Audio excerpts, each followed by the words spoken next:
वजीर आला सिंध ने समंदरी तूफान बायपरजॉय को ठट्टा, सजावल और बदीन के लिए ज्यादा खतरनाक करार दे दिया।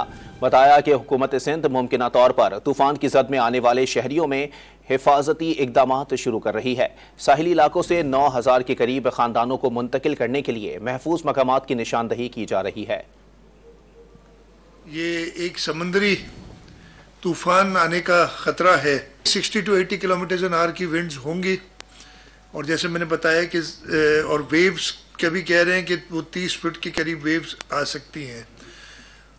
इस सिलसिले में ज़्यादा जहाँ पे ख़तरा है ठट्टा, सजावल, बदीन, तकरीबन 8 से 9,000 फैमिलीज़ हैं जिनको एवैक्यूएट करना पड़ेगा। उनके लिए पक्की जगह, पहले किसी का ख्याल था कि टेंट सिटी लगा देंगे, लेकिन ऐसे तूफान में टेंट सिटी नहीं काम आती, तो पक्की जगहें जो हैं वो आइडेंटिफाई कर रहे हैं।